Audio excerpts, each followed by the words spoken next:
Hey guys, tonight we're going to dim the lights, settle into our coziest spots, and drift back in time to an era where a simple toothache could feel like a death sentence, and a broken bone was a terrifying journey into unimaginable agony. We're going to explore a world where pain wasn't just an inconvenience, it was a constant, gnawing companion, a brutal reality that shaped daily life, and the ways people tried to escape it. Well, let's just say they were often more horrifying than you could possibly imagine. Because honestly, if you lived back then and suffered a serious injury or illness, you probably wouldn't survive. Or at least, you'd wish you hadn't. So, before you get comfortable, take a moment to like the video and subscribe, but only if you genuinely enjoy what I do here. Now, if you're feeling extra relaxed, why not drop your current location and local time in the comments? It's always fascinating to see where everyone is tuning in from. Now, dim the lights. Maybe turn on a fan for that soft background hum. And let's ease into tonight's journey together. Even insects found their way into the ancient pharmacopoeia for pain relief. Crushed beetles, spiders, or even live insects were sometimes applied to wounds or consumed. The logic behind this was varied.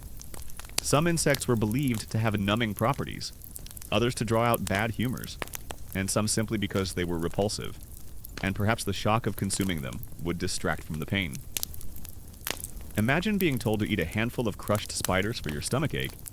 You'd probably decide the stomachache wasn't so bad after all. You find yourself walking through the dusty streets of an ancient city, perhaps Rome or Athens, the sounds of daily life a distant murmur. But beneath the surface of bustling markets and grand temples, there's an undercurrent of suffering. You see a man limping, his face contorted in a grimace. A woman cradles her arm, swollen and discolored. A child cries inconsolably, perhaps from a fever or an infection. Pain, in its rawest, most unyielding form, was simply part of the human condition. An inescapable reality that permeated every aspect of existence. The preparation of these remedies was often as gruesome as the ingredients themselves. The animals would be slaughtered, their parts carefully removed and processed. Human remains would be ground into a fine powder. These substances would then be mixed with other ingredients, herbs, wine, honey, to create a concoction that was both medically dubious and aesthetically repulsive. Think about your own life right now. If you get a headache, you reach for a pill. If you have a toothache, you call the dentist. A broken bone means a trip to the emergency room and a cast.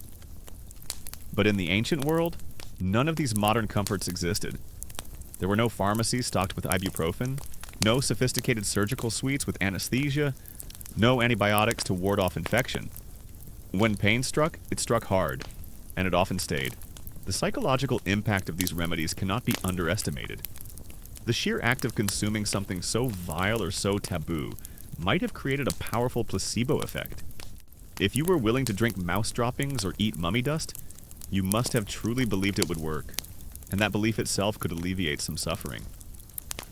The mind's power over the body is immense, and in the ancient world, it was often the most potent ingredient in any remedy. The sources of pain were myriad and relentless. Life was physically demanding. Agriculture, construction, warfare, all involved strenuous labor that led to injuries, sprains, fractures, dislocations, deep cuts, infections, both from injuries and everyday life, were rampant, leading to agonizing fevers, abscesses, and gangrene. Dental pain, often caused by decay and infection, was excruciating, a constant throb that could drive a person to madness. Childbirth was a perilous and often agonizing ordeal for women. Diseases, from common colds to devastating plagues, brought their own unique forms of suffering. The prevalence of such bizarre remedies also highlights the limitations of ancient medical knowledge. Without a true understanding of anatomy, physiology, or germ theory, physicians and healers were often grasping in the dark, trying anything and everything in their desperate quest for relief. Their methods were often born out of observation, superstition, and a willingness to experiment, no matter how extreme. Imagine a simple toothache. For you, it's an inconvenience. For an ancient person, it could be a gateway to hell. The pain would be relentless, throbbing, making it impossible to eat, sleep, or think. Without proper dental care, infections would spread, leading to swollen jaws, fever, and potentially a fatal systemic infection. There was no quick fix, no gentle drilling, no soothing numbing agent. You simply endured, or sought out remedies that were, by modern standards, terrifying. As the ancient night draws to a close, and the unsettling images of these bizarre remedies fade into the quiet, you are left with a profound sense of the human capacity for both desperation and ingenuity. The use of animal and even human body parts for pain, relief in the ancient world was a horrifying reality, a testament to the lengths people would go to escape suffering. While these practices seem utterly alien and disturbing to us today, they were, for the ancients, a glimmer of hope in a world where pain was a constant, brutal companion, and effective relief was a rare and precious commodity. It's a stark reminder of how far medicine has come, and how much we should appreciate the less gruesome, more effective remedies of our own time. A common historical fact you might recall about ancient life is the high mortality rate, especially among children. This was, in large part, due to the inability to effectively treat pain and infection. A simple cut could become infected, leading to sepsis and death. A fever, which we now treat with a few pills, could rage unchecked, causing delirium and eventual demise. Pain wasn't just a symptom. It was often a precursor to something far worse. As the ancient night deepens, and the unsettling images of bizarre animal and human remedies fade into the quiet, you've seen the desperate lengths to which ancient people went to alleviate physical pain. But what if the agony wasn't just physical? What if it was caused by an angry deity, a malevolent spirit, or a curse? In a world where the boundaries between the tangible and the spiritual were often blurred, the quest for pain relief frequently ventured into the realm of magic, incantations, and rituals that, to our modern minds, were often as terrifying as the pain itself. Now, here's a little known detail that truly emphasizes the daily struggle. Chronic pain was incredibly common, and often untreatable. Arthritis, back pain from manual labor, old injuries that never quite healed. These were constant companions for many. Imagine living your entire adult life with a dull ache in your joints, or a sharp pain in your back every time you bent down. There was no physical therapy, no specialized pain clinics. People simply learned to live with it, or sought out desperate measures that sometimes offered temporary relief, but often came with severe side effects. It's like having a permanent, nagging little goblin whispering "ouch" in your ear, all day, every day. Imagine yourself in a small, smoky hut, perhaps belonging to a local shaman, a priest, or a wise woman. The air is thick with the scent of burning herbs, and the rhythmic chanting begins to fill the space. A low, hypnotic hum that seems to vibrate through your very bones. You are here because the pain in your body, perhaps a persistent fever or crippling joint ache, has defied all conventional remedies. This is where the ancient world turned when all else failed to the unseen forces, to the power of words and to rituals designed to appease, banish, or transfer suffering. The academic debate still rages among historians about the psychological impact of living with such pervasive, untreatable pain. Did it foster a greater stoicism, a grim acceptance of suffering as an inevitable part of life? Or did it lead to widespread despair, a constant yearning for any form of relief, no matter how dangerous or bizarre? While ancient philosophical texts often emphasize endurance, the reality for the average person was likely far more complex, a mix of resilience and profound misery. It's a difficult question to answer, as pain is such a personal and subjective experience, and ancient sources rarely delve into the emotional toll it took on individuals. For the ancients, pain was not always seen as a purely physiological phenomenon. It could be a punishment from the gods for a transgression, the result of an evil eye cast by an envious neighbor, or the insidious work of a demon or vengeful spirit. Therefore, treating the pain often meant addressing its perceived supernatural cause. It was like trying to fix a software bug by performing an exorcism on your computer. It might not make logical sense to us, but to them, it was a perfectly rational approach. In this world of relentless suffering, the search for pain relief was not just a medical pursuit. It was a fundamental human drive. People would try anything, and from the practical to the magical, the mundane to the truly horrifying, in their desperate quest for even a moment of respite. This desperation led to a fascinating and often disturbing array of remedies, born out of observation, superstition, and a willingness to take extreme risks. Think about the sheer psychological weight of believing your suffering was divine retribution or a demonic attack. The pain itself would be compounded by fear, guilt, and the sense of helplessness. In such a state, the promise of a ritual, a sacred chant, or a powerful amulet offered not just a chance at physical relief, but also spiritual solace and a sense of agency against overwhelming forces. The earliest forms of pain relief were often rooted in the natural world.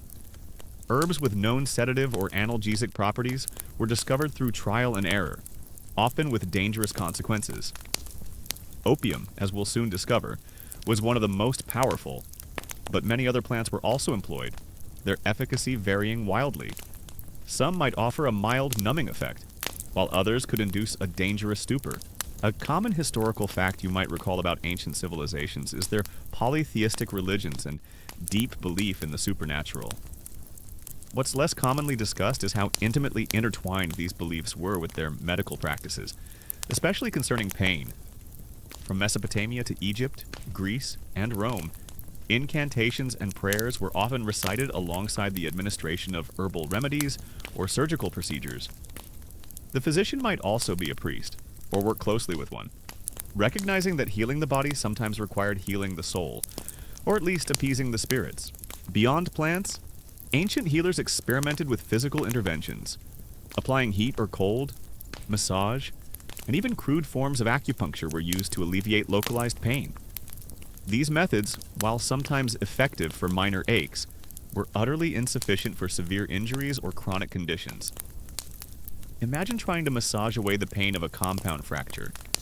You'd probably just make it worse. Now, here's a little-known detail that genuinely highlights the bizarre nature of these practices. Some ancient cultures used curse tablets or deficciones to transfer pain or illness from one person to another, or to inflict pain upon an enemy. These were small lead tablets inscribed with curses, often invoking deities or demons, and then buried in specific locations like graves or wells to activate their power. Imagine being in agonizing pain, and your healer suggests that the solution is to write down your suffering and bury it, hoping it will transfer to someone else. It's like trying to get rid of your headache by giving it to your annoying neighbor. Ethically questionable, but perhaps tempting in a moment of extreme agony. And while such practices were primarily for inflicting harm, the underlying belief in the transferability of suffering informed some healing rituals as well, albeit in a more benevolent or at least less malevolent way. The role of the divine and the supernatural in pain relief cannot be overstated. When earthly remedies failed, people turned to the gods, to spirits, and to magic. Pain was often seen as a punishment from deities, or the work of malevolent forces. Therefore, relief might be sought through prayers, offerings, amulets, or elaborate rituals designed to appease angry gods or banish evil spirits. It was a holistic approach, where the physical and the spiritual were inextricably linked. The academic debate still rages among historians about the true efficacy of these magical and ritualistic remedies. Were they purely psychological, relying on the placebo effect and the power of belief to alleviate suffering? Or did some rituals, through their calming or hypnotic effects, genuinely induce a state of altered consciousness that reduced the perception of pain? Some scholars argue that these practices provided immense comfort and a sense of control, which are powerful factors in pain management. Others contend that they were simply superstitious acts with no physiological basis, and that any perceived relief was either coincidental or purely psychological. It's a fascinating question that delves into the complex interplay between mind, body, and belief in ancient healing. This blend of the practical and the mystical meant that ancient remedies for pain were a chaotic mix of genuine, if limited, efficacy and outright dangerous superstition. There was no scientific method as we understand it today. No rigorous testing, no understanding of dosage or side effects. It was a world of guesswork, desperate hope, and often tragic outcomes. Incantations were a cornerstone of magical pain relief. These were specific words, phrases, or chants, often believed to possess inherent power, passed down through generations. They might be whispered over a wound, recited repeatedly during a fever, or chanted as a patient writhed in agony. The words themselves were thought to have the ability to banish the pain, to drive out the evil spirit causing it, or to invoke the aid of a healing deity. Imagine a low, guttural chant, repeated over and over as you lie in pain, hoping the very sound will somehow make it stop. As you reflect on this ancient landscape of suffering, you begin to understand the profound human need for relief. It's a need that transcends time and culture, a universal cry for comfort in the face of agony. And it's this desperate need that drove people to experiment with remedies that, from our modern perspective, seem utterly horrifying. But for them, in their world of limited options, these were not horrors. They were simply the only hope they had. Amulets and charms were also widely used. These were objects, stones, bones, pieces of wood or metal, inscribed with symbols, words, or images, and worn on the body or placed near the afflicted area. They were believed to possess protective or healing properties, warding off malevolent influences and absorbing pain. You might wear a piece of coral to ward off the evil eye, or a specific gem believed to alleviate headaches. It's like wearing your lucky socks for a big exam, but your lucky socks are a dried frog's foot, and the exam is your body fighting off a raging infection. So, as the ancient city settles into the quiet of the night, and the distant cries of pain fade into the background, you are left with a deeper appreciation for the simple comfort of a pain reliever, a warm bed, and the knowledge that modern medicine stands as a testament to humanity's long, often brutal journey to conquer suffering. The remedies they devised, born of necessity and desperation, were a reflection of their world, dangerous, unpredictable, and often horrifyingly ineffective. Rituals for pain relief could be elaborate and often involved symbolic actions.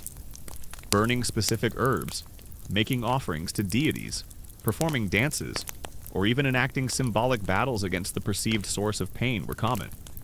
These rituals were designed to create a sacred space, to focus belief, and to channel spiritual energy towards healing.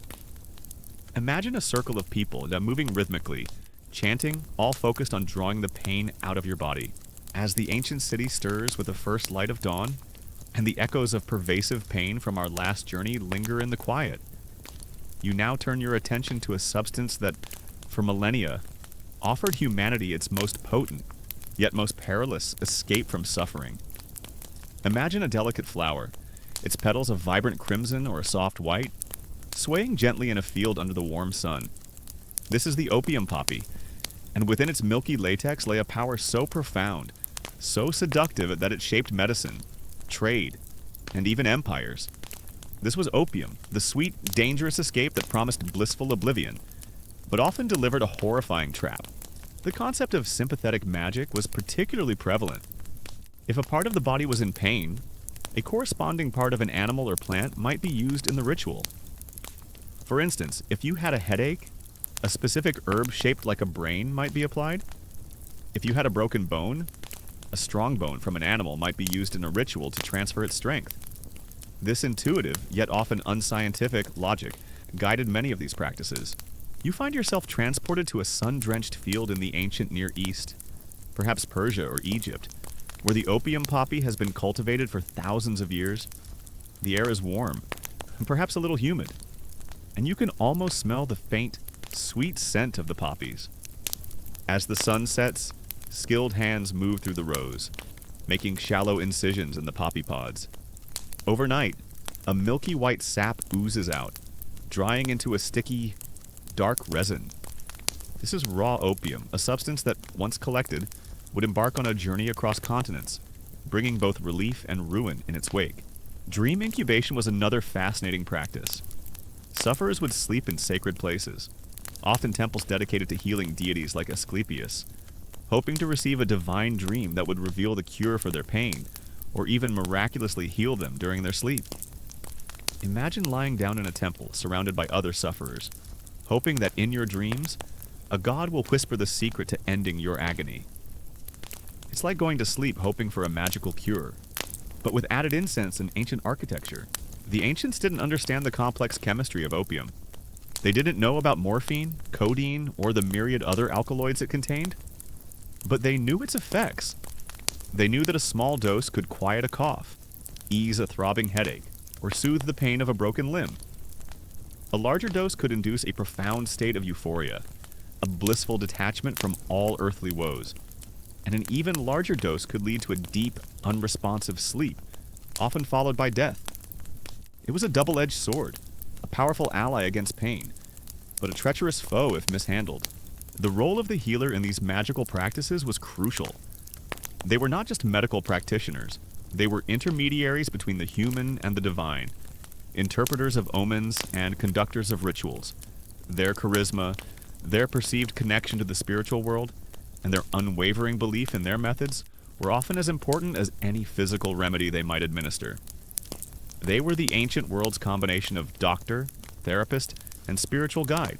Think about the sheer desperation of someone suffering from chronic, agonizing pain in the ancient world. A soldier with a festering wound, a woman enduring the lingering pain of childbirth, an elder racked with arthritis. For them, opium wasn't just a drug, it was a miracle. It was the whisper of peace in a storm of agony, the promise of silence in a world of screams.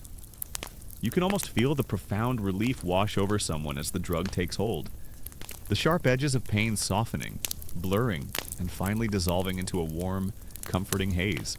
Some rituals involved physical actions that, while not strictly surgical, were intended to manipulate the body's energy or expel pain. Cupping, where heated cups were applied to the skin to create suction, was used to draw out bad humors or alleviate localized pain. Scarification, or even mild self-mutilation, in some contexts, was believed to release trapped pain or appease angry spirits. These were often painful in themselves, but the belief was that a temporary, controlled pain could alleviate a greater, more persistent suffering.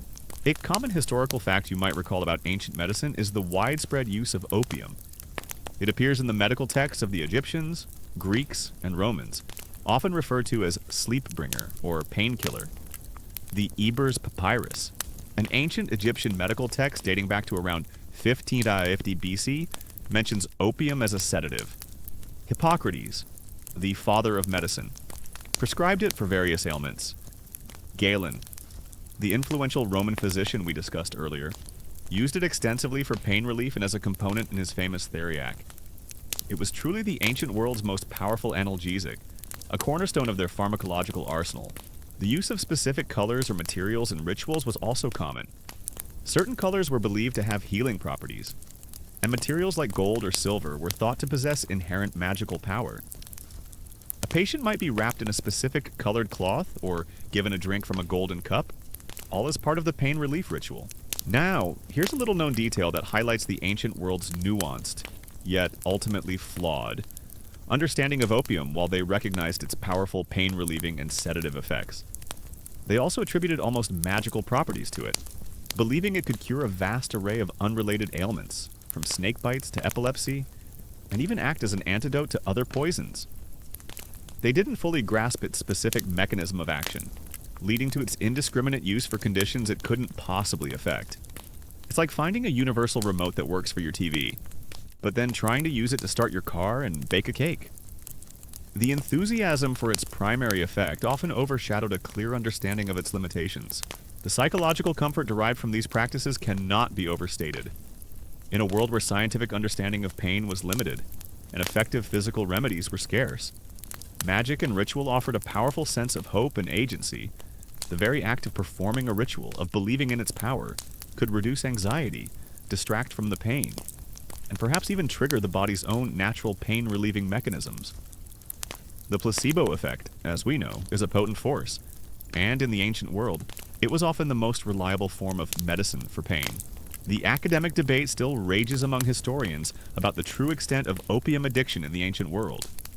While ancient texts acknowledge its potent effects and the dangers of overdose, they rarely explicitly discuss widespread, chronic addiction in the way modern society understands it. Some scholars argue that the social and cultural contexts, combined with less refined methods of preparation and administration, might have limited the prevalence of addiction compared to later periods. Others contend that addiction was indeed present, but simply not recognized or documented as a distinct medical or social problem. perhaps masked by the general acceptance of opium as a legitimate medicine. Was it a pervasive issue or a more isolated phenomenon? The lack of detailed, explicit accounts makes it a challenging question to answer definitively. The prevalence of these magical and ritualistic remedies highlights the profound limitations of ancient medical knowledge and the deep human need to find meaning and control in the face of suffering. When the body failed, and conventional medicine offered no answers, people turned to the spiritual, seeking solace and relief in the unseen world. The methods of administering opium varied. It could be dissolved in wine or water, mixed with honey, or even applied topically as a poultice. For severe pain, it might be ingested directly. Imagine the bitter taste, quickly followed by a creeping warmth, a dulling of the senses, and then, finally, the sweet release from agony. The dosage, however, was often imprecise, leading to frequent accidental overdoses. Without standardized measurements or a clear understanding of pharmacokinetics, every dose was a gamble, as the ancient night fully descends, and the last echoes of the chants fade into the quiet. You are left with a profound sense of the human spirit's resilience and its desperate quest for relief. The magical incantations and rituals for pain relief in the ancient world were a testament to a time when the boundaries of understanding were vast, and the line between the physical and the spiritual was almost invisible. While horrifying to our modern, scientifically informed minds, for them, these practices were a glimmer of hope, a desperate attempt to banish the agony that plagued their lives. It's a chilling reminder that when all else fails, the human mind will create its own pathways to comfort. No matter how bizarre or unsettling they may seem, the dangers of opium were, of course, immense. Overdose was a constant threat, leading to respiratory depression, coma, and death. You can imagine a physician trying to alleviate a patient's suffering, inadvertently administering too much, watching with horror as the breathing slows and the eyes glaze over. It was a terrifying tightrope walk between relief and demise. The line was thin and often, tragically, crossed as the ancient night continues its quiet descent and the echoes of chants and magical rituals fade. You've explored the spiritual and bizarre attempts to banish pain, but the ancients, ever pragmatic even in their superstitions, also turned to the very earth beneath their feet for remedies. And sometimes, what they found there, glittering and heavy, promised miraculous cures but delivered agonizing new forms of suffering. Our journey now takes us into the chilling realm of heavy metals, substances that were once considered powerful panaceas for pain, but were, in reality, insidious poisons. Beyond acute overdose, the long-term effects of chronic opium use, though not fully understood, would have been devastating. Constipation, lethargy, mental dullness, and a profound physical dependence would have plagued users.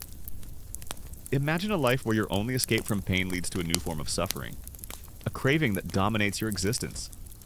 The very substance that promised freedom from agony became a new master, binding you with invisible chains. Imagine yourself in an ancient apothecary, not the clean, fragrant one we might have visited earlier, but a darker, perhaps more alchemical space. The air is tinged with a faint, metallic odor, and on the shelves, alongside dried herbs and animal parts, you see small, heavy vials and dusty powders. These contain substances like lead, mercury, and even arsenic, elements known to be toxic, yet paradoxically, believed to hold immense healing power, especially for stubborn, chronic pain. This was a dangerous dance with the elements, a gamble where the stakes were your very sanity and life. The social implications of opium were also significant. It was a valuable commodity, traded across vast distances, and its control often brought immense wealth and power. It was used not just by physicians, but by priests, sorcerers, and even ordinary people seeking solace or recreation. Its widespread availability meant that its dangers were equally widespread, touching every stratum of society. The ancients didn't understand atomic structures or chemical reactions. They perceived substances based on their visible properties, their weight, their luster, their color, and their immediate effects. A heavy, shiny metal might be seen as possessing a concentrated, powerful essence. If a tiny amount could cause dramatic effects, perhaps a controlled dose could bring about a dramatic cure. It was a dangerous leap of faith, born out of desperation and a fundamental misunderstanding of toxicology. The Roman Empire, with its vast trade networks, became a major consumer of opium. It was imported from the East, often from Egypt or Asia Minor, and distributed throughout the empire. It was found in the homes of the wealthy, used by their physicians, and likely accessible as in some form to the common person. You can almost see the caravans laden with opium making their slow, arduous journey across deserts and mountains, bringing both hope and potential despair to the heart of the empire. Think about the agonizing pain of a chronic skin condition, perhaps psoriasis or eczema, or the relentless ache of syphilis, a disease that would plague humanity for centuries. For such persistent, disfiguring, and painful ailments, conventional remedies often failed. In this context, the promise of a potent, strong medicine, even if it tasted metallic and made you feel a little queasy, might have seemed like a worthwhile risk. You can almost feel the desperate hope, the willingness to try anything, even something inherently dangerous, if it offered a chance at relief. The use of opium in ancient warfare is another fascinating, if grim, aspect. Soldiers, suffering from horrific injuries on the battlefield, would have been given opium to dull their pain, allowing them to endure crude surgeries, or simply to die with a semblance of peace. Imagine the chaos of a field hospital, the screams of the wounded, and the blessed silence that opium could bring, however temporary. It was a practical necessity in a world without modern battlefield medicine. A common historical fact you might recall about ancient Rome is their extensive use of lead. It lined their aqueducts, was used in their plumbing, and even to sweeten their wine, a process called sapa or defrutum, where grape must was boiled in lead pots, concentrating lead acetate, a sweet-tasting compound. What's less commonly known is that lead was also used medicinally, particularly for skin ailments and as an astringent. Lead compounds were applied topically to soothe inflammation, dry weeping sores, and even to whiten skin. While it might have offered some superficial relief, the systemic absorption of lead caused chronic poisoning, leading to symptoms like abdominal pain, colic, anemia, neurological damage, and even madness. Imagine trying to cure a skin rash with something that slowly poisons your brain. It's like trying to fix a leaky faucet by flooding your entire house. The leak might stop, but you've got a much bigger problem now. The cultural acceptance of opium as a medicinal substance also meant that its recreational use, while perhaps not as overtly discussed as in later periods, likely occurred. People seeking euphoria or simply an escape from the harsh realities of ancient life would have turned to its intoxicating embrace. This blurred the lines between medicine and pleasure, making it even harder to control its use and mitigate its dangers. Now, here's a little-known detail that genuinely illustrates the horrifying nature of mercury's use.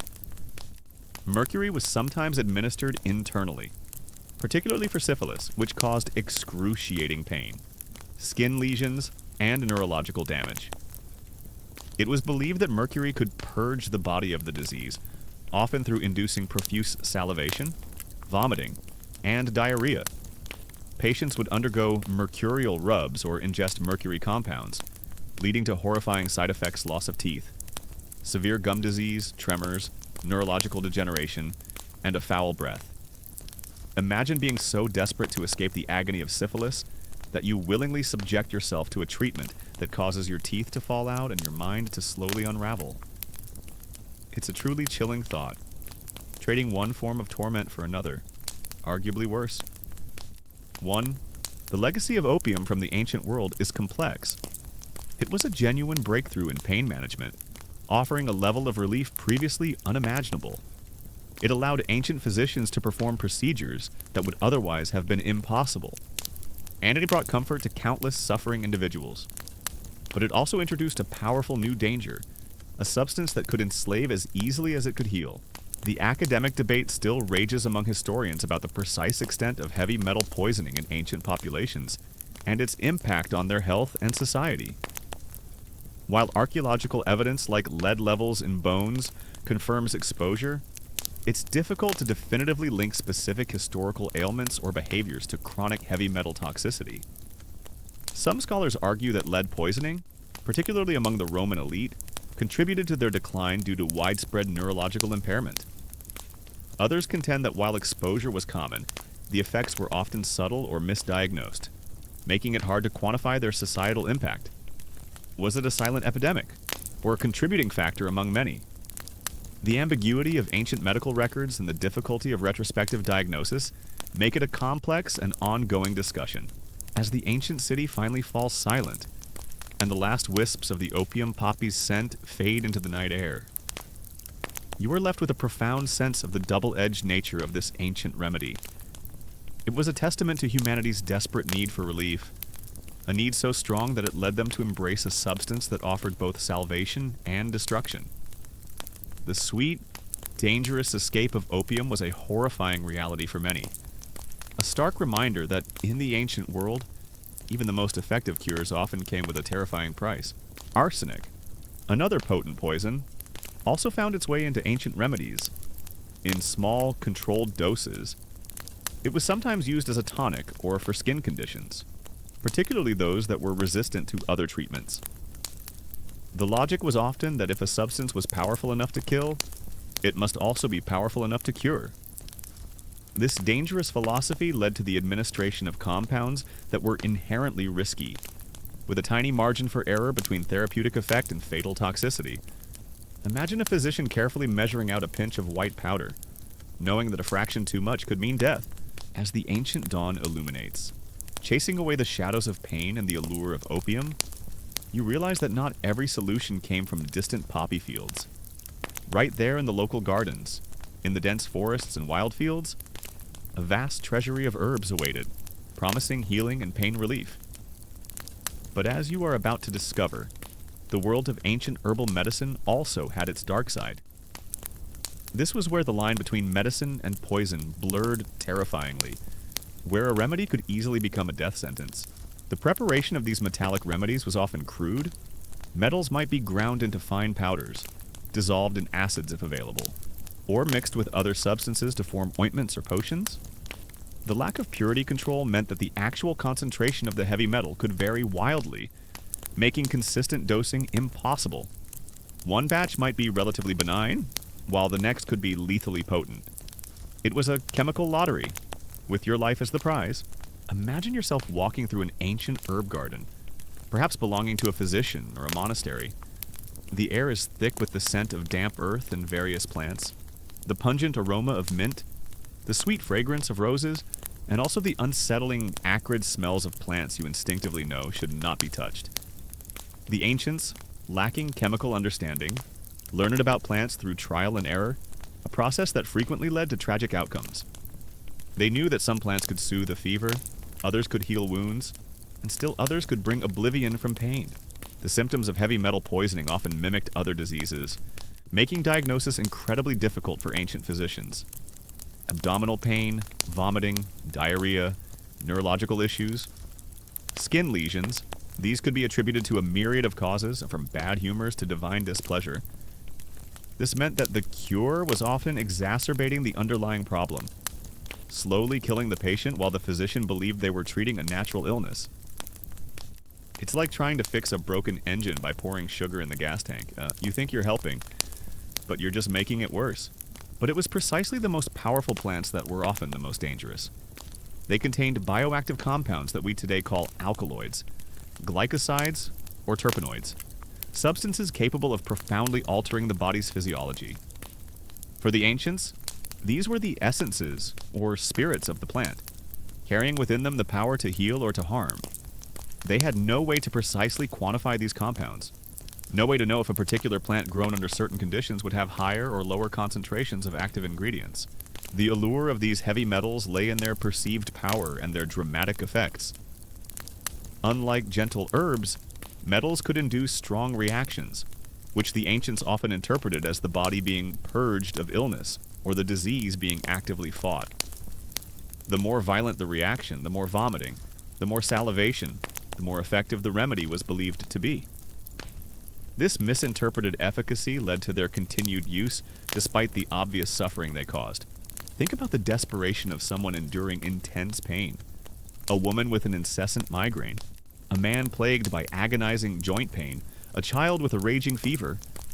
For them, the promise of relief from an herb seemed like a gift from the gods.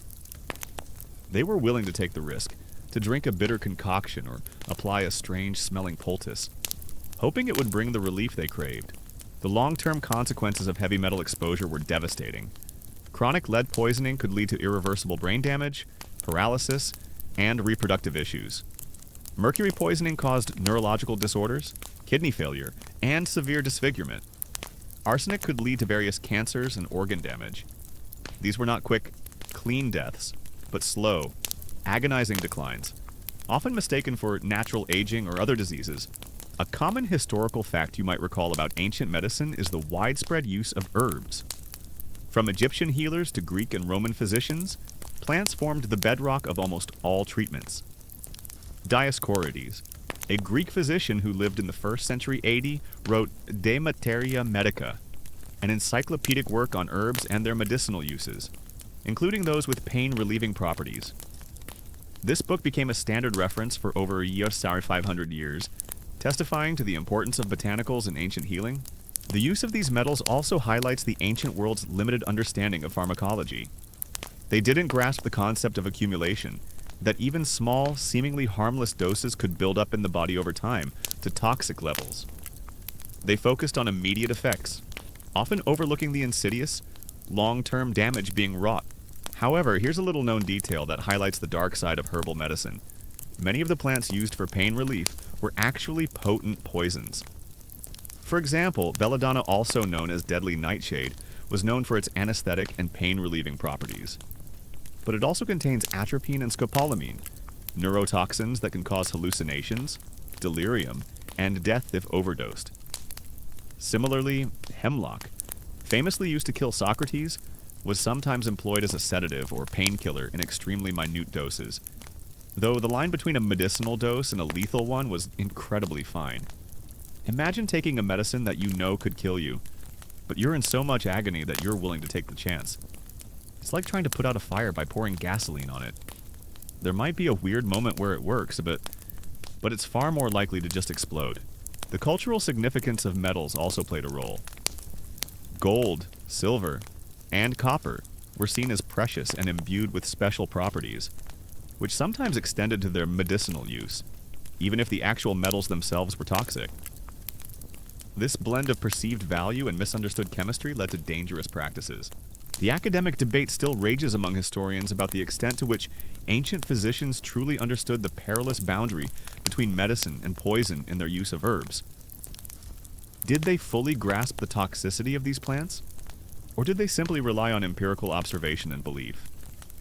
Some scholars argue that they had a practical understanding of dangerous dosages through observation, while others contend that many deaths attributed to illness were, in fact, unintentional herbal poisonings. The lack of precise records and chemical understanding makes it incredibly difficult to ascertain the depth of their awareness. Was it ignorance, or simply a necessary risk in a world filled with suffering?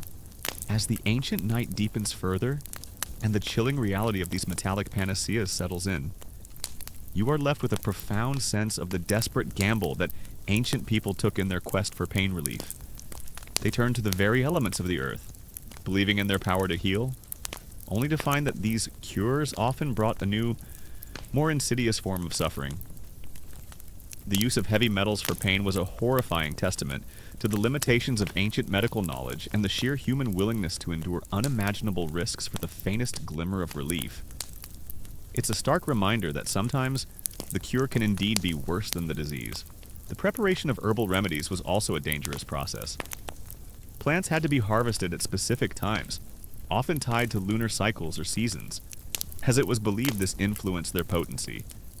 They were then ground, boiled, or steeped in wine or honey. But even slight variations in preparation could alter the concentration of active compounds, turning a safe remedy into a deadly dose. Imagine trying to bake a complex dish with no fixed recipe, and a little too much of one ingredient could make it lethal. As the ancient night deepens and the chilling reality of metallic panaceas settles in, you've explored the dangerous substances the ancients used, but their pursuit of pain relief wasn't limited to what they put into the body. Often, it was about what they took out. Our journey now takes us into the truly disturbing, yet incredibly widespread practices of bloodletting and purging, methods designed to drain life, ostensibly to alleviate suffering, but often causing more agony and even death. Mandrake is another famous example. With its eerily human-shaped root, it was believed to possess magical powers and potent pain-relieving properties. It contains alkaloids like hyoscyamine and scopolamine, similar to belladonna, which could induce a narcotic state and alleviate pain. However, its use also came with a high risk of hallucinations, delirium, and respiratory depression. It was even believed that harvesting mandrake could be fatal, and elaborate rituals were often performed to pull it from the ground. Imagine yourself in a physician's chamber, perhaps a bustling public bathhouse, or even a quiet corner of your own home. The air is still, but you can almost feel the tension, the anticipation of a procedure that, to our modern eyes, seems utterly counterintuitive.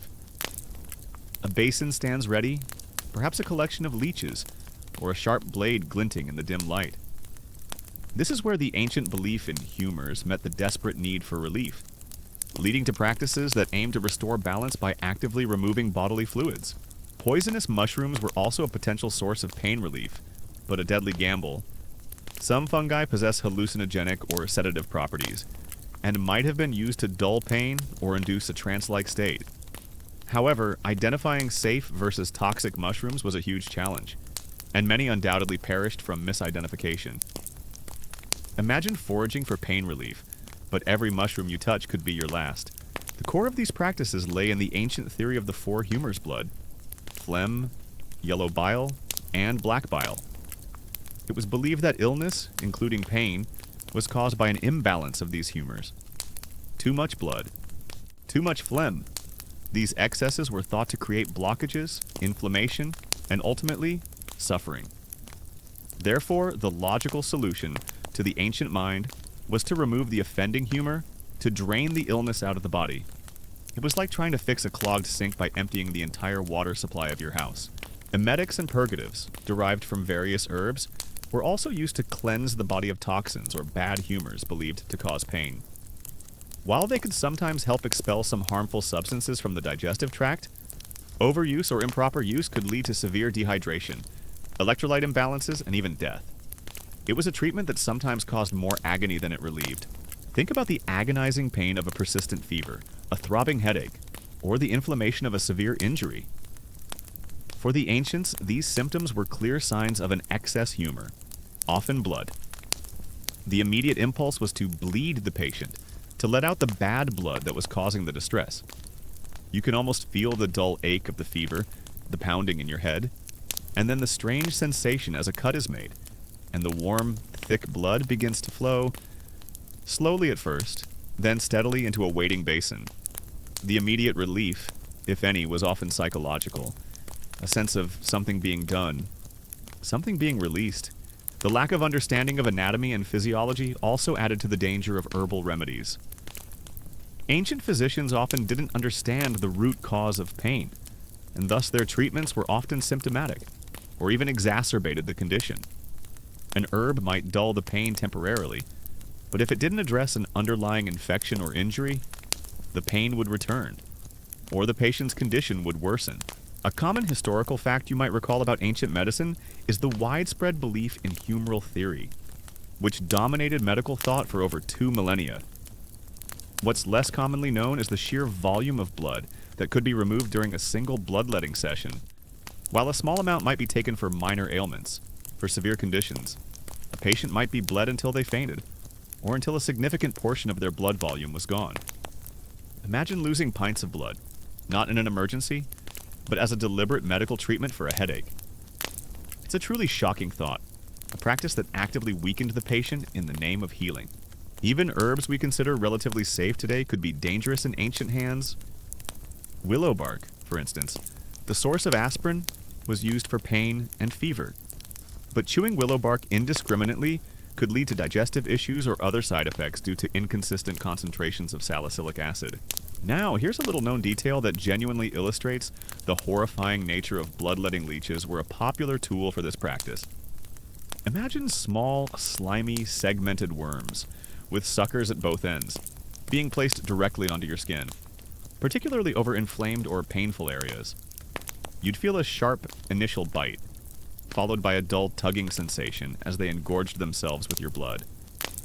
While some might argue that leeches have niche medical uses today, in ancient times, they were applied indiscriminately, often in large numbers, and could lead to excessive blood loss, infection, and even anemia.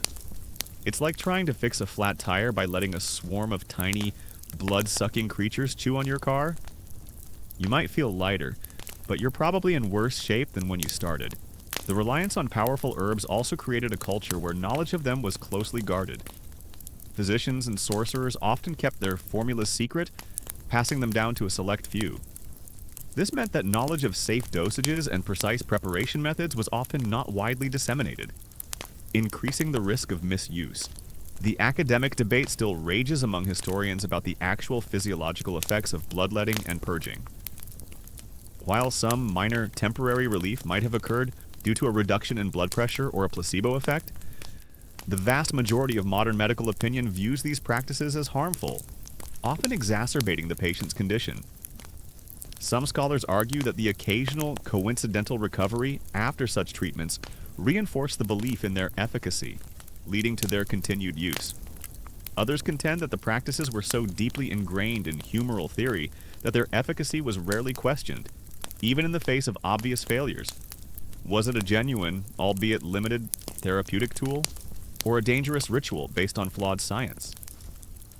The ongoing debate highlights the challenge of interpreting ancient medical practices through a modern lens, where the absence of controlled trials makes definitive conclusions elusive.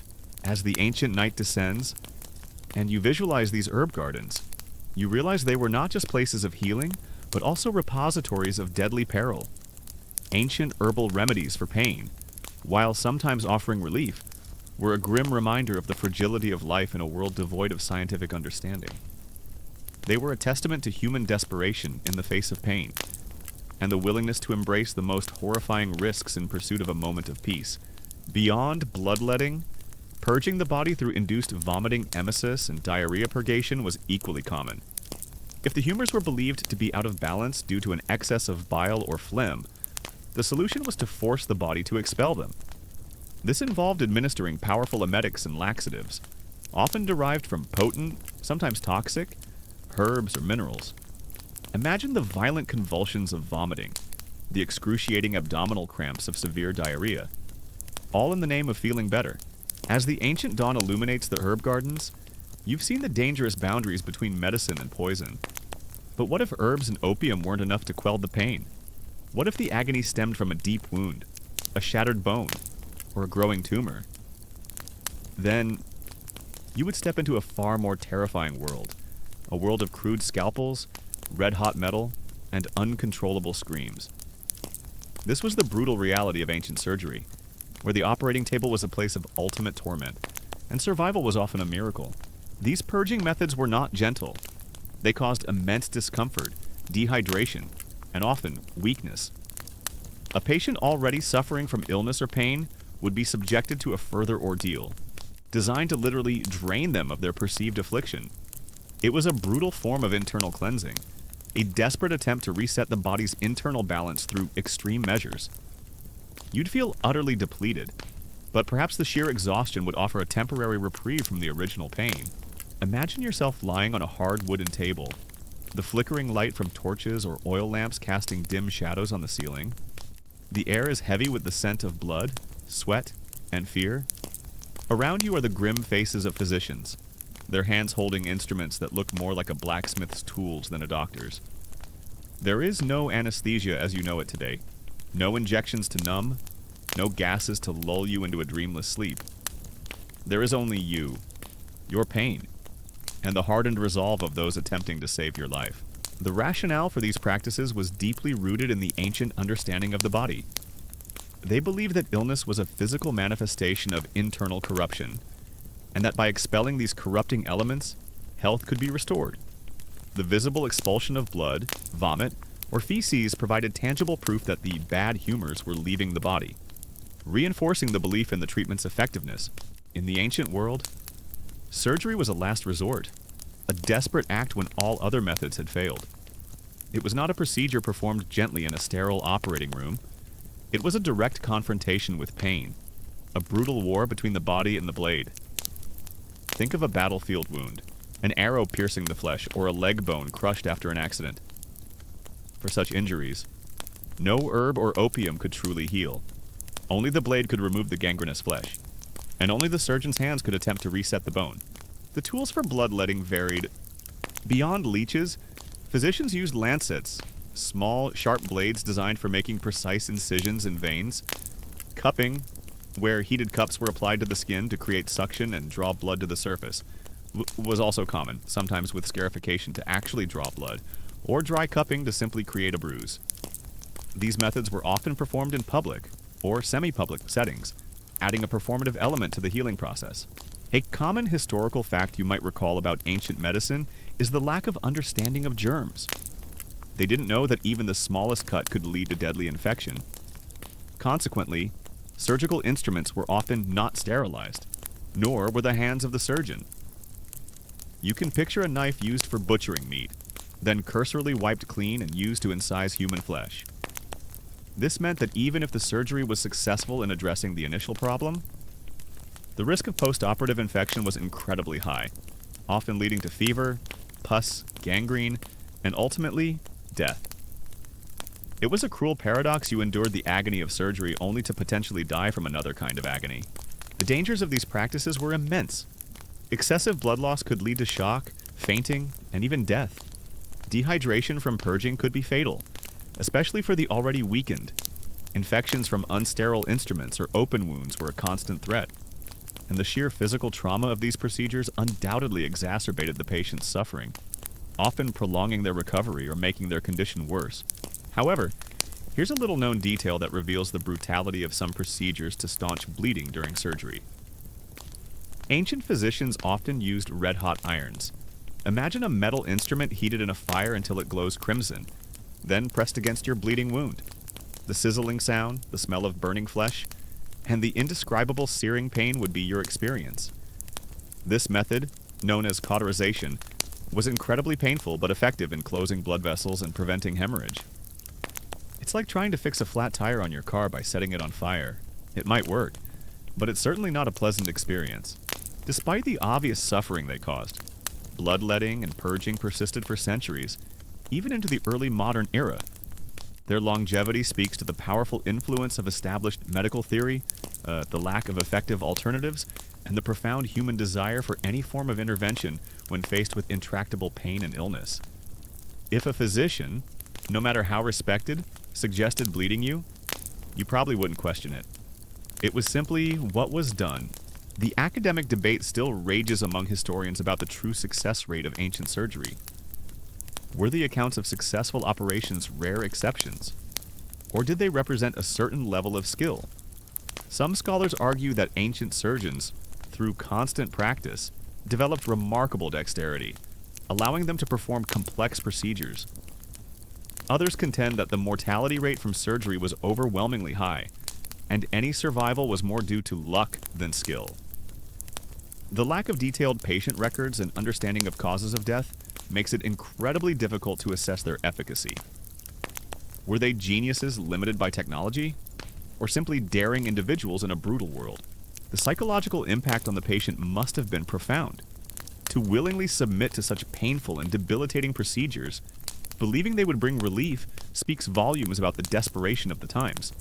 The act of enduring such torment, and the visible expulsion of bodily fluids, might have created a powerful placebo effect, convincing the patient that the illness was indeed leaving their body.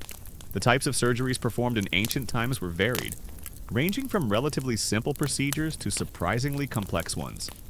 Setting broken bones, reducing dislocations, excising superficial tumors, and even amputations were common. Imagine a fractured bone that hasn't set properly, causing chronic pain and deformity. An ancient physician would attempt to manually reset the bone, often with nothing but brute force and persistence. The crunch of bone as it was manipulated back into place would be an unforgettable sound. The role of the physician in these practices was one of authority and conviction. They performed these procedures with a serious demeanor, confident in their humoral understanding. Their unwavering belief in the efficacy of bloodletting and purging undoubtedly instilled confidence in their patients. even as the patients endured immense suffering. Amputation was a particularly grim example. If a limb became gangrenous due to infection or severe injury, the only way to save the patient's life was to remove the limb. Picture a crude saw being used to cut through bone and flesh, all while the patient was fully conscious. After the amputation, the wound would be cauterized to prevent bleeding, and then bandaged. The mortality rate from shock, blood loss, and infection was extremely high. As the ancient night descends fully, and the chilling images of bleeding and purging fade into the quiet, you are left with a profound sense of the brutal realities of ancient pain relief. They were practices born from a fundamental misunderstanding of the human body, yet driven by a desperate need to alleviate suffering. The draining of life, in the name of healing, was a horrifying testament to the limitations of ancient medical knowledge and the sheer human willingness to endure unimaginable torment for the faintest glimmer of relief. It's a stark reminder that sometimes the path to perceived healing was paved with agony, and that the cure could indeed be worse than the disease. Ancient surgical instruments were also a source of horror. They were often made of bronze, iron, or brass, and included scalpels, forceps, hooks, saws, and drills. They were designed to get the job done as quickly and efficiently as possible, with little regard for the patient's comfort. You can envision a set of surgical tools that look more like implements for butchering than for healing. As the ancient night descends, and the chilling images of bloodletting and purging fade into the quiet, you've explored the brutal realities of ancient internal medicine. But what if the pain was in your head, a persistent agonizing pressure, or a mysterious ailment that baffled all other remedies? Our journey now takes us to perhaps the most shocking and visually horrifying of ancient medical practices, trepanation. The act of drilling, scraping, or cutting a hole into the human skull. This was a desperate measure, often performed without true anesthesia, a gamble with life and sanity where the stakes were literally brain deep. To mitigate pain, ancient physicians sometimes employed crude measures. Opium and mandrake, as we've discussed, might be administered to induce stupor or unconsciousness. Alcohol was also widely used, not just for its numbing properties, but also to dull fear. However, these methods were never enough to completely eliminate pain, and patients often remained conscious or semi-conscious throughout the ordeal. Imagine yourself in a dimly lit, perhaps even outdoor setting. The air is still, save for the faint sounds of distant life. Before you, a person lies still, their head exposed, and a set of crude, yet strangely precise. Instruments are laid out a sharp flint knife, a bronze drill, or a specialized saw. There is no sterile operating theater, no advanced imaging to guide the surgeon. There is only the skull, the tools, and the unwavering, terrifying belief that by opening the head, the pain or the illness can be released. The lack of hygiene in ancient surgery was another horrifying factor. There was no concept of bacteria or viruses, wounds were not properly cleaned, and bandages were often made from dirty rags or unsterile materials.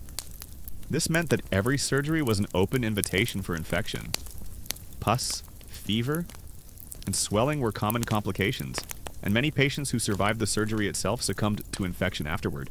Trepanation is one of the oldest surgical procedures known to humanity, with archaeological evidence dating back thousands of years. Long before written history, it was practiced across various cultures, from ancient Peru to Neolithic Europe, and continued through the classical world. The reasons for its performance were varied, often based on a blend of empirical observation and deeply ingrained superstition. It was like trying to fix a complex piece of machinery by simply poking a hole in it, hoping that whatever was wrong would just leak out. The role of assistants in surgery was also crucial. They not only helped to hold the patient still, but also prepared instruments, bandaged wounds, and assisted the physician.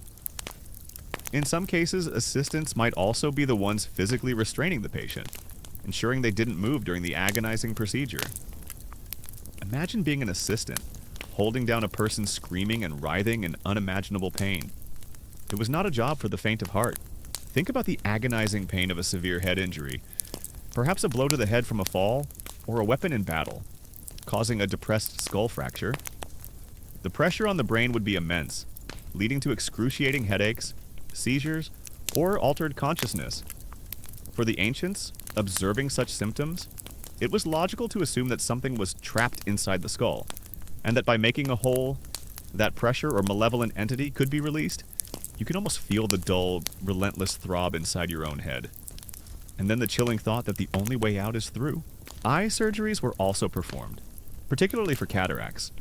Though seemingly complex, the technique of couching involved using a needle to push the clouded lens out of the line of vision.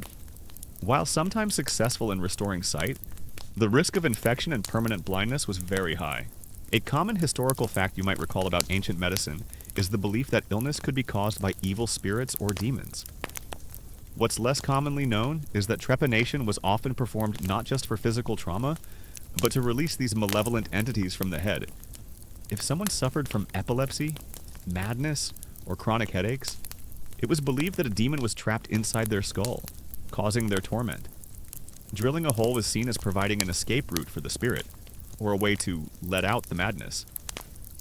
Imagine being told your constant headaches are because a tiny demon is throwing a party in your brain, and the only way to evict it is with a drill. It's like trying to get rid of a noisy neighbor by blowing a hole in your shared wall.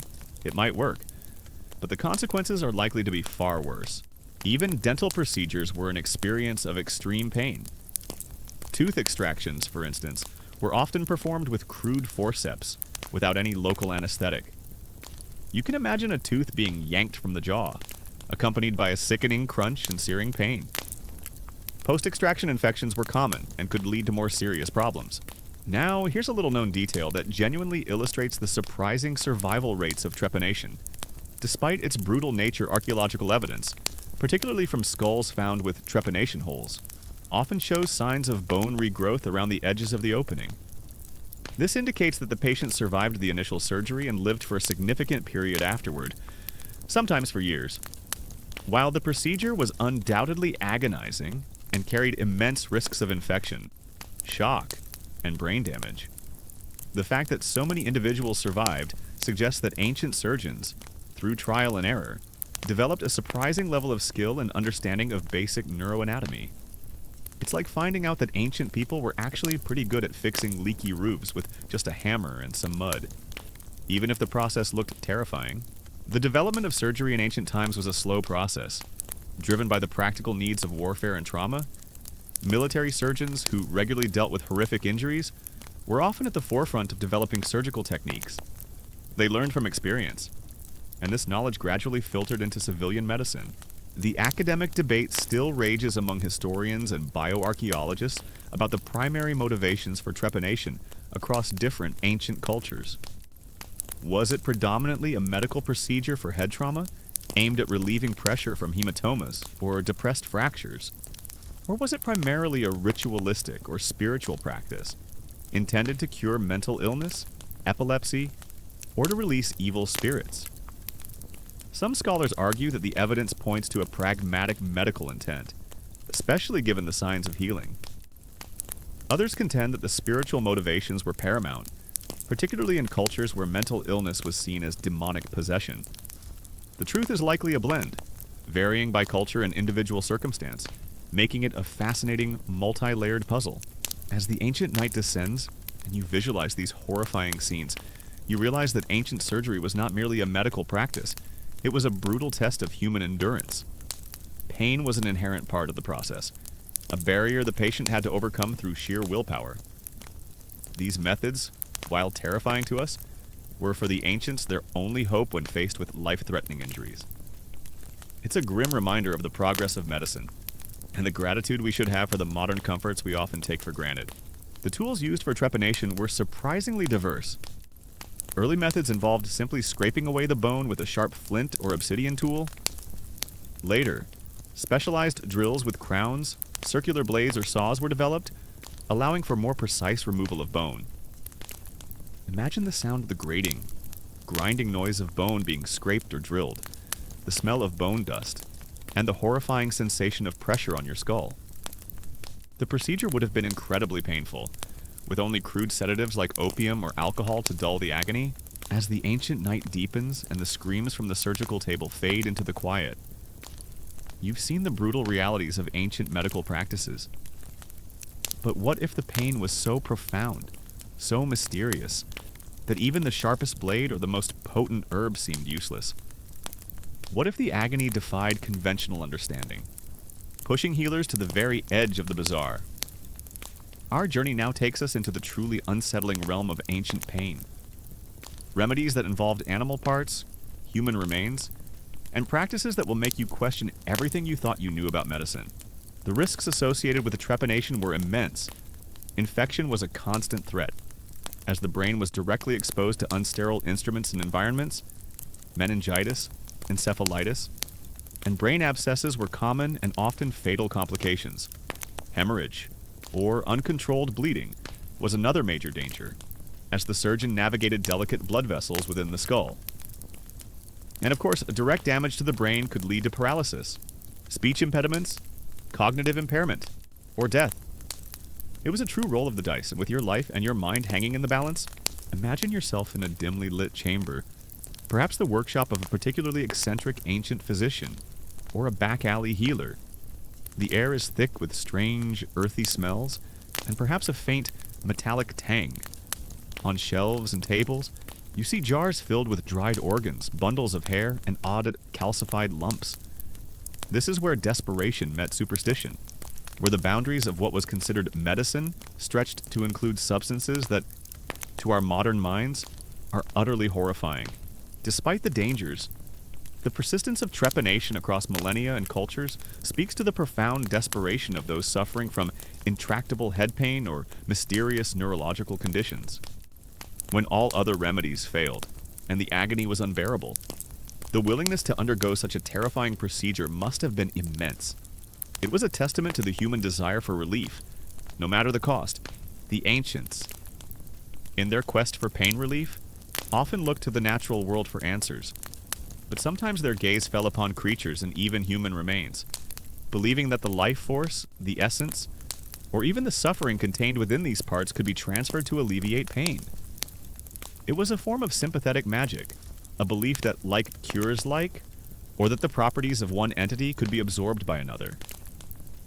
Think of it as the ultimate, most disturbing form of holistic healing, where the holistic part included things you'd rather not think about. The social and ritualistic aspects of trepanation are also fascinating. In some cultures, the removed bone fragments were kept as amulets, believed to possess healing or protective powers. This further blurs the line between medicine and magic, suggesting that the procedure was not just about physical healing, but also about spiritual transformation. Imagine wearing a piece of your own skull as a good luck charm. Consider the use of animal blood. For certain ailments, particularly those involving blood loss or weakness, the fresh blood of an animal, a goat, a dog, or even a gladiator's blood might be consumed or applied. The belief was that the vitality of the animal could invigorate the patient, or that its blood possessed properties that could counteract pain or disease. Imagine being told that the cure for your agonizing headache involves drinking the warm, still steaming blood of a freshly slaughtered animal. It's a truly visceral image, isn't it? And while it might have provided some psychological comfort, the actual medical benefits were, to put it mildly, debatable. And the risks of disease transmission were immense. The recovery process after trepanation would have been long and arduous. Patients would have suffered from immense pain, fever, and the constant threat of infection. Those who survived would have carried a visible hole in their skull for the rest of their lives, a permanent mark of their ordeal. This visible scar would have been a testament to their survival, and perhaps a sign of their healing, or their escape from a malevolent spirit. A common historical fact you might recall about ancient Roman entertainment is their fascination with gladiatorial combat. What's less commonly known is that the blood of fallen gladiators was sometimes collected and sold as a remedy for epilepsy and other ailments, including severe pain. It was believed that the strength and vitality of these warriors, who had faced death bravely, could be transferred to the sufferer. You can almost see the desperate onlookers jostling to collect a few drops of blood from the arena floor, hoping it would bring relief to a loved one. It's a grim testament to the lengths people would go when faced with intractable suffering. The knowledge of trepanation was often passed down through generations of healers, a closely guarded secret. It required immense skill and a rudimentary understanding of the skull's anatomy to avoid fatal damage. The fact that some individuals survived suggests that these ancient surgeons, through repeated practice and observation, developed a surprising level of expertise, even without formal medical training or modern scientific understanding. Now, here's a little known detail that genuinely pushes the boundaries of the bizarre: the use of mouse droppings for various ailments, including pain relief. Yes, you heard that right. Ancient Egyptian medical texts, for instance, mention remedies involving mouse excrement mixed with other ingredients for conditions like toothache. The logic, if you can call it that, was often rooted in observation. Mice are small and seemingly resilient, or simply a desperate attempt to use whatever was available. Imagine being in agony, and your physician gravely presents you with a concoction that includes mouse droppings. You'd probably think, well, this is certainly going to take my mind off the toothache, if only because I'm trying not to vomit. It's like being offered a gourmet meal, only to find out the secret ingredient is something you scraped off the bottom of your shoe. The prevalence of trepanation also highlights the limitations of ancient diagnostic methods. Without the ability to truly understand the underlying causes of neurological disorders or severe headaches, the external manifestation of symptoms often led to drastic, invasive interventions. If the problem was in the head, the solution known to them was to open it. The academic debate still rages among historians about the underlying rationale for such truly bizarre remedies. Were they purely superstitious, rooted in magical thinking and a desperate attempt to exert control over the unknown? Or was there some rudimentary, albeit flawed, empirical observation at play, where a rare accidental success with such a remedy led to its widespread adoption? Some scholars argue that the psychological impact, the placebo effect of such unusual and often repulsive treatments was immense, making people believe they were getting better. Others contend that these practices highlight the profound limitations of ancient medical knowledge and the sheer desperation of the times. It's a fascinating, if unsettling, question about the intersection of belief, desperation, and early medicine. Even in later periods, as medical knowledge advanced, trepanation continued to be performed, albeit with more refined instruments and a better understanding of its indications. It remained a tool in the surgeon's arsenal for centuries, a testament to its perceived efficacy for certain conditions, despite its inherent risks. Beyond animal blood and droppings, various animal organs were also utilized: the liver of a wolf, the brain of a hare, the bile of a bear. These were all believed to possess specific medicinal properties that could alleviate pain or cure disease. These were often dried, powdered, and mixed into potions or applied as poultices. Imagine the stench of a physician's workshop, filled with decaying animal parts, all in the name of healing. As the ancient night finally gives way to the first hints of dawn, and the chilling image of the trepanned skull fades into the quiet, you are left with a profound sense of the human spirit's resilience and its desperate quest for relief. Trepanation, the act of drilling into the skull, was a horrifying reality of ancient pain relief, a testament to a time when the boundaries of understanding were vast, and the line between physical and spiritual torment was almost invisible.